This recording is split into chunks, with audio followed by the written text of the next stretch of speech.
काम कहाँ कर रहे हैं वो? किससे वोट लेना है? नौजवानों से वोट लेना है, ये डेली वेजरों से वोट लेना है, जिनकी सब इंस्पेक्टर की लिस्ट कैंसिल हो गई है उनसे वोट लेना है, जो फाइनेंशियल असिस्टेंट की लिस्ट कैंसिल किया उनसे वोट लेना है, आप ने जो जेईस की लिस्ट कैंसिल किया उससे वोट लेना है। आपने वोट किससे लेना है? बॉर्डर बटालियन के बच्चों से वोट लेना है। किससे वोट लेना है? सीआईएसएफ की बटालियन जो है उससे वोट लेना है। किससे वोट लेना है आपने? आप मुझे बताएं, आप मुद्दों की राजनीति आने दो, चुनाव पता चल जाएगा ये ज़मीन में कहाँ है और हम कहाँ खड़े हैं। लोग पूछेंगे इनसे कि 25 बनाए थे, आपने क्या किया? कौन सा तीर मारा जम्मू के हक में? आपने बोला था नौकरियां ही नौकरियां आ जाएंगी, आऊँ बैठे ना थे, तो फिर कितने गई हैं नौकरियां? Where is employment? कहाँ जाएं वो? फाइनेंशियल असिस्टेंट के बच्चे रोते हुए लड्डुओं के डब्बे लेके आपके वहां पे गए, इसको कहते हैं भिगो के जूती मारना। कि हमारे एमएलए जो दिल्ली में है वहाँ पे 20-20 करोड़ रुपया ऑफर करा गया उनको, उन्होंने प्रेस वार्ता में कहा दिल्ली के अंदर। तो मैं समझता हूँ कि आज उन्होंने और भी मांग करी है, तो इनकी सीबीआई क्यों नहीं हो रही? अगर 20-20 वो कहते हैं हमारे 40 एमएलए आपके टारगेट के ऊपर हैं, तो कितना हो गया? 800 करोड़। 800 करोड़ रुपया मैं कह रहा हूँ, वो कहाँ रखा है फिर? उसके ऊपर सीबीआई जांच क्यों नहीं करती? ईडी कहाँ को सोई हुई है फिर? वहाँ पे सीबीआई और ईडीआई जो हैं वो चुप बन जाते हैं। वो बोले तोते को बाहर निकालेंगे, वही चिट्ठी उठाएगा जिसके लिए उसको बोला जाएगा। का डिक्लेरेशन जम्मू में बैठक करने वाला है, गुलाम नबी आज़ाद अपना राजनीतिक दल लेकर आ रहे हैं और वहीं भाजपा तैयारियों में जुटी है कि 50+ आंकड़ा कैसे पूर्ण किया जाएगा। मिस्टर टोनी साहब है, लगातार जाने जाते हैं कि भाजपा को कटघरे में भी रखते हैं और आईना भी दिखाते हैं भाजपा के उन नेताओं को जो लगातार ये कहते हैं कि चिंता नहीं करनी है, हम बैठे हुए हैं। टोनी साहब, आज क्या लगता है, चिंता करने का समय आ चुका है? क्योंकि वो बैठे भी हुए हैं, वो दौरे भी कर रहे हैं, वो गृह मंत्री से भी मिल रहे हैं, लेकिन जम्मू का युवा सड़कों पर। देखें, वो बड़ा सेलेक्टिवली, अभी मैंने जो कहा प्रेस वार्ता में, वो यही कह रहे थे कि आज 4 साल होने को हैं। पहले बीजेपी ये कहती रही कि यह जम्मू की तरक्की इसलिए नहीं हो पाई कि ये 370 की वजह से। चलो अब 370 हट गया, 35 से हट गया, तो अब तरक्की कहाँ है? युवा बेरोजगार क्यों है? आप क्यों नहीं मुद्दों के ऊपर बहस क्यों नहीं करते हो? आज टीवी के कोई भी एंकर जो है, इनको मुद्दे के ऊपर जो गोदी मीडिया है वो उस पर सवाल ही नहीं करता है। आज मुद्दों से भागती हुई भाजपा है ये आज की डेट में आप ये समझ लो कि जो भाजपा है किसी भी मुद्दे के ऊपर, चाहे डीमोनेटाइजेशन ले लें, चाहे अनएम्प्लॉयमेंट ले लें, इन्फ्लेशन ले लें, महंगाई को ले लें, किसी चीज़ को ले लें, बढ़ती हुई कीमतों को कहीं भी ले लें, पेट्रोल की कीमतें, डीजल की कीमतें, आप खाने पीने की कीमतें सारी जो है बढ़ रही हैं, उसके ऊपर कोई कंट्रोल नहीं रहा भाजपा का। सिसोदिया कल सदन में सबको संबोधित करते कहते हैं कि देखिए, हम पर तो सीबीआई बिठा दी, लेकिन जो पेट्रोल डीजल की कीमतें बढ़ा रहे हैं वो एमएलए खरीदने के लिए उपयोग होगा वो पैसा। बिल्कुल ठीक कह रहे कि हमारे एमएलए जो दिल्ली में है वहाँ पे 20-20 करोड़ रुपया ऑफर करा गया उनको, उन्होंने प्रेस वार्ता में कहा दिल्ली के अंदर। तो मैं समझता हूँ कि आज उन्होंने और भी मांग करी है, तो इनकी सीबीआई क्यों नहीं हो रही?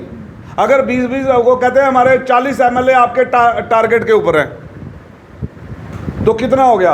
800 करोड़। 800 करोड़ रुपया मैं कह रहा हूँ, वो कहाँ रखा है फिर? उसके ऊपर सीबीआई जांच क्यों नहीं करती? ईडी कहाँ को सोई हुई है फिर? वहाँ पे सीबीआई और ईडीआई जो हैं वो चुप बन जाते हैं। वो बोले तोते को बाहर निकालेंगे, वही चिट्ठी उठाएगा जिसके लिए उसको बोला जाएगा। तो ये केज्ड पैरट की तरह जो सीबीआई और ईडी का बिहेव है, इससे उनको बाहर निकल के देश के हित में काम करना पड़ेगा। लेकिन जम्मू कश्मीर की राजनीति ये कहती है कि अब उनकी नज़रें मुख्यमंत्री की कुर्सी पर, और वो आंकड़ा है जो 50+ के ऊपर है और उससे भी ज़्यादा बढ़ सकता है, क्योंकि गृह मंत्री के साथ बैठक करते हुए गृह मंत्री ने स्पष्ट कर दिया है कि जम्मू पर फोकस नहीं करना, अब कश्मीर को भी अपने साथ लेना। तो क्या फोकस करके काम कहाँ कर रहे हैं वो? किससे वोट लेना है? नौजवानों से वोट लेना है, ये डेली वेजरों से वोट लेना है, जिनकी सब इंस्पेक्टर की लिस्ट कैंसिल हो गई है उनसे वोट लेना है, जो फाइनेंशियल असिस्टेंट की लिस्ट कैंसिल किया उनसे वोट लेना है, आप ने जो जेईस की लिस्ट कैंसिल किया उससे वोट लेना है। आपने वोट किससे लेना है? बॉर्डर बटालियन के बच्चों से वोट लेना है। किससे वोट लेना है? सीआईएसएफ की बटालियन जो है उससे वोट लेना है। किससे वोट लेना है आपने? आप मुझे बताएं, आप मुद्दों की राजनीति करें, ये सिलेक्टिव स्टेटमेंट दे देना 50 के पार, आपको होश आ जाएगी जब आप इलेक्शन नजदीक आएगा, आप 5 पार नहीं कर पाओगे। लेकिन आज सवाल जब किए जाते हैं तो जवाब में या तो पाकिस्तान या तो गुप्कार डिक्लेरेशन, बस वही ना, वहाँ पे कोई किसी पे स्टेटमेंट कस दो, और गोदी मीडिया छापने को और बहस करने को बैठा है। नेतागण भी ऐसे ही कहते हैं। मैं वही कह रहा हूँ। आज हमें हैरानी है कि आज बीजेपी बात क्यों नहीं करती डेवलपमेंट की। आज नरेगा की पेमेंट करोड़ों रुपए आम आदमी पार्टी का अस्तित्व कुछ नहीं है, ऐसे भी कहते हैं भाजपा के नेता। देखिए, ये मौसमी जो फल हैं आते जाते रहते और ये समय के साथ बदलते रहे। ऐसे ही कहते थे हमें दिल्ली में, ऐसे ही कहते थे पंजाब में। लग जाएगा पता, आने दो चुनाव, आने दो चुनाव, पता चल जाएगा ये ज़मीन में कहाँ हैं और हम कहाँ खड़े हैं। लोग पूछेंगे इनसे कि 25 बनाए थे, आपने क्या किया, कौन सा तीर मारा जम्मू के हक में आपने बोला था नौकरियां ही नौकरियां आ जाएंगी, आऊँ बैठे ना थे, तो फिर कितने गई हैं नौकरियां। वेयर इज एम्प्लॉयमेंट, कहाँ जाएं वो। फाइनेंशियल असिस्टेंट के बच्चे रोते हुए लड्डुओं के डब्बे लेके आपके वहाँ पे गए, इसको कहते हैं भिगो के जूती मारना। लेकिन शर्म नहीं आई किसी बीजेपी के लीडर को कि इनके साथ आपने दिल्ली से तक से वादा कर दिया कि यहाँ आपकी लिस्ट कैंसिल नहीं होगी। अगर लिस्ट में अगर चीटिंग होती है, पेपर हो रहा है, चीटिंग हो रही है, एक बच्चे ने पकड़ा गया भाई, नकल करता हुआ पकड़ा गया, तो उसी बच्चे के खिलाफ केस बनता है, ना कि पूरा पेपर कैंसिल कर दिया जाता है। इन्होंने तो वो पूरी लिस्ट कैंसिल कर दी। और आपके लिए भी ये कहते हैं कि देखिए, ये शराब का कभी घोटाला करते हैं, कभी सत्येंद्र जैन जो है वो जांच के दायरे में आते हैं, कभी मनीष सिसोदिया, कभी अरविंद केजरीवाल, और ऊपर से दावा करते हैं कि 2024 में प्रधानमंत्री को टक्कर दें। तो बिल्कुल देंगे। आप जम्मू में आए ना एक्साइज के ऊपर, मैं सीबीआई को चैलेंज करता हूँ, ईडी को चैलेंज करता हूँ, आओ जम्मू में इन्वेस्टिगेट करो। अगर आप इस देश के हक की बात करते हैं ये एजेंसियाँ, तो आओ जम्मू में आके चैलेंज करता हूँ। आप जो शेख शकील ने अनवरन किया, उसका 31 करोड़ का घोटाला J&K बैंक में किया बीजेपी के लीडरों ने, क्यों नहीं आती सीबीआई उसके ऊपर? करें यहाँ पे इन्वेस्टिगेशन, जो यहाँ पे जो माइनिंग माफिया के ऊपर करें, लिकर माफिया के ऊपर करें। 1400 करोड़ से ज़्यादा का नुकसान स्टेट रेवेन्यू का हुआ है, जो आपका टैक्स का पैसा आपको ज़्यादा आना था, जिससे ये सारे डेली वेजर पक्के हो सकते थे। तो आपने वो ब्यूरोक्रेटिक सिस्टम ऐसे मिला हुआ है, और जो गवर्नर साहब हैं वो जानबूझ के, उनके क्या इंटरेस्ट हैं कि वो इस पर इन्वेस्टिगेशन नहीं बोल रहे। अगर governor is clean of liquor mafia, तो then he should order investigation of CBI कि क्यों रेवेन्यू लॉस हो गया 14 करोड़ का, 1400 करोड़ का। आप बताएं ना, आप अपनी पॉलिसी पे बात करें। वहाँ तो कुछ नहीं है और मिलेगा भी कुछ नहीं आपको। आपने सत्येंद्र जैन से क्या ढूंढ लिया? 2,49,000 रुपया उसके अकाउंटेड मनी मिली, बिना बेदोषा बेकसूरा उसको अंदर रखा हुआ है।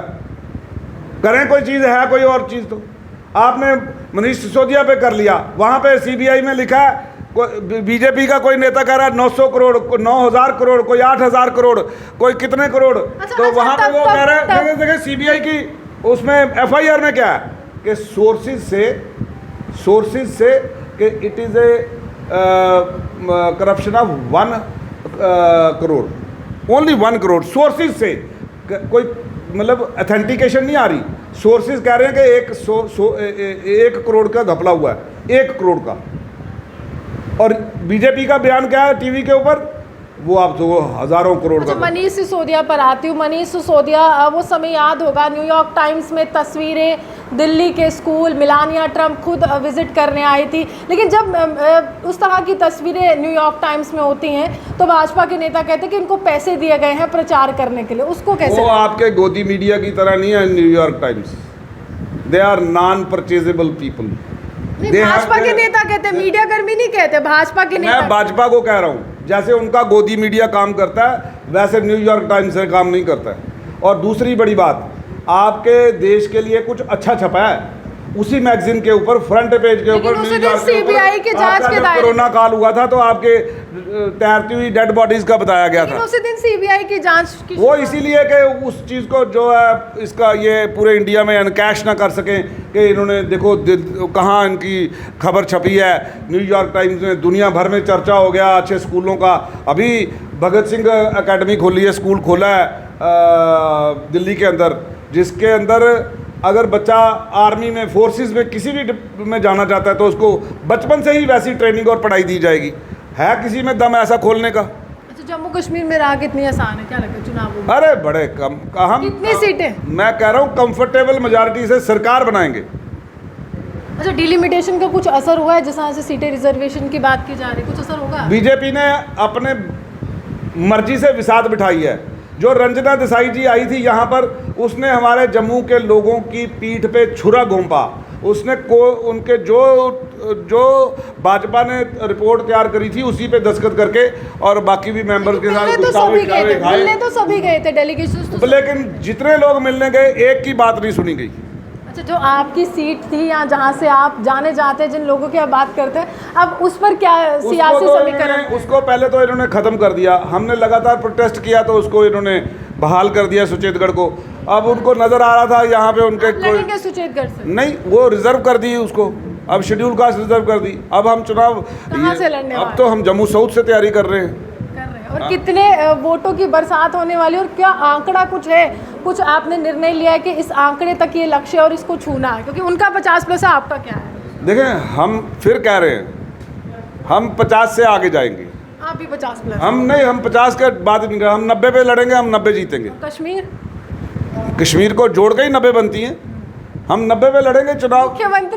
मुख्यमंत्री भी हमारा ही होगा। कोई चेहरा है, निर्णय लिया है? अरे हमारा तो वो लोगों में बोला जाएगा, ये नंबर है, इस पे बोले आपको कौन सा चेहरा पसंद है, उसको जनता जनार्दन तय करेगी यहाँ पे। देखिए, साफ तौर पर अरविंद केजरीवाल की राजनीति इसी ओर इशारा करती है, क्योंकि इससे पूर्व भी अरविंद केजरीवाल ने जब अपना घोषणा पत्र बनाया था, जब दूसरी बार चुनावी मैदान में उतरे थे, तो जनता से ही राय ली थी और जनता से ही विचार विमर्श कर ये जाना था कि आखिरकार किन मुद्दों को आप चाहते हैं हमारे घोषणा पत्र में हो।